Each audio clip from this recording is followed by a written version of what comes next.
Dick Parsons is not just the Citigroup chairman. He's been a board member since 1996.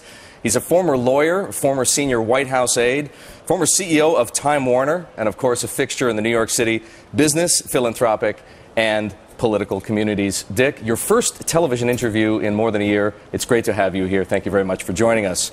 Nice to be here. You're here in your capacity as Citigroup chairman, so we're going to start with some questions about Citigroup.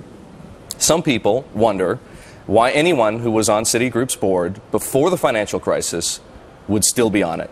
You think that's a legitimate concern? I think it's a legitimate question. And I can answer it in my case because I felt that first of all, Citi is a remarkable institution. Not just here in New York or here in the United States, but around the world. It's really a sort of unique and fundamentally important financial institution, and I thought that I had something to contribute to bailing it out of the difficulties it found itself in, and I also would find it difficult, when your team runs into trouble, that's not the time to quit the team. That said, though, as you know, we've been restructuring the board and bringing on lots of new talent with new perspectives and new expertise or different expertise. So I think we've got to a place of good balance now between old and new. I mentioned that you've been a Citigroup director for quite a long time, almost 15 years. You've known John Reed, Sandy Weil, Robert Rubin, of course Chuck Prince, and now the current CEO, Vikram Pandit. Looking back, from your personal perspective, how is it that you and other directors missed the warning signs that we now know were so evident? What was it that you couldn't see? What was it that you weren't looking for? Well, I think we probably missed all those things that one misses when one doesn't have hindsight, to go by. And I think in fairness to my former colleagues and my continuing colleagues, I mean, this was a conflagration that sort of engulfed everybody, not just Citi, not just U.S. financial institutions around the world. It was really the sort of popping of a bubble of too much extension of credit. We were over-levered, frankly, around the globe, and underweighted the risk involved with that leverage, and that was a global phenomenon. And I think that in hindsight, we can all look at it and say, oh, geez, we missed this signal, we missed that signal. But, in the real world, you don't get to operate by hindsight that often.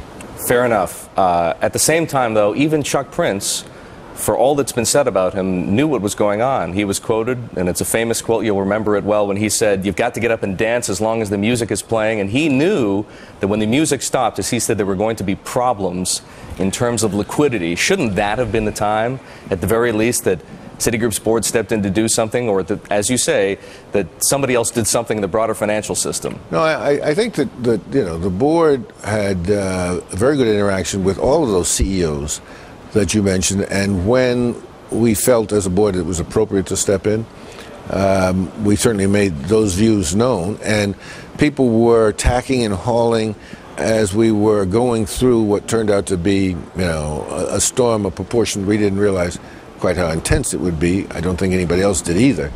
But, at the time that Chuck made those comments, I think Citigroup was coming off of its most profitable quarter ever.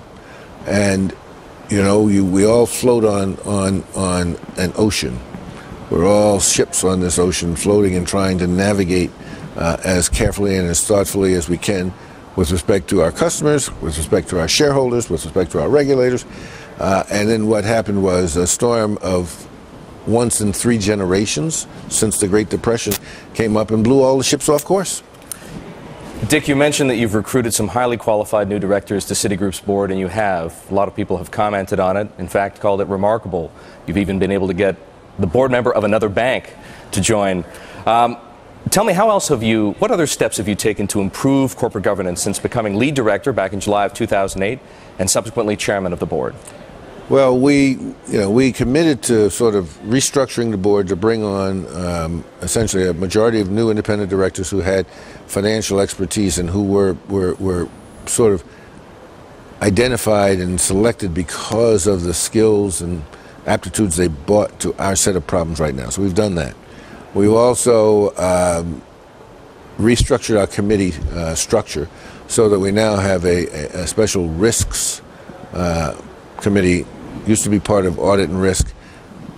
In an organization as complicated and as global as Citi, that was just too much weight to put on one committee. We decided, so we broke it out and have a separate risk committee, which now is headed by a guy named Jerry Grunhofer, who used to run U.S. Bancorp and who is considered by many, if you ask Warren Buffett who's the best banker in America, he'd tell you Jerry Grunhofer.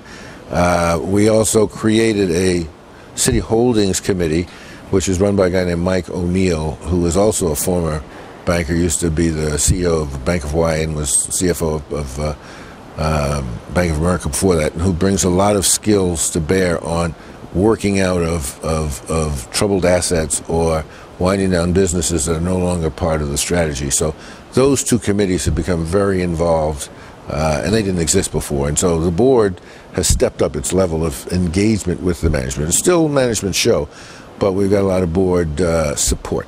How would you rate Vikram Pandit's performance as CEO? Listen, I think Vikram's done a tremendous job. And he has been not given the credit that I think is due him and his team. His team being really all the people of Citi. We fell into a pretty deep hole, and I think it's clear to the markets now that Citi is climbing out of that hole and will get out of that hole, will emerge, and that's because an awful lot of people have put in an awful lot of time and creativity in working through what were some enormous problems, and Vikram has led that effort. He has the support of the board, and he has my personal gratitude for being, frankly, as selfless as he's been in doing all this. The guy put himself on $1 a year a couple of years ago and says, I won't earn more than $1 a year until we turn this thing around, until Citi starts making money. And yet he's worked as hard as anybody could to get the ship turned around because he believes in the organization, he believes in the people of the organization, and he wants to win. Dick, a couple of questions about things in the news, shall we say. In your opinion, why should it take a court-ordered report for the world to find out what really happened at Lehman Brothers?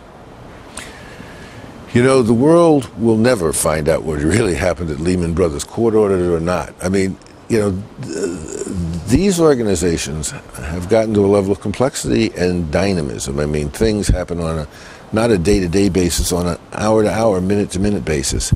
And so what you'll find are people's kind of recollections of one piece of the elephant they were touching at a given point in time. Putting the whole picture back together at this point in time, I think, is probably not doable.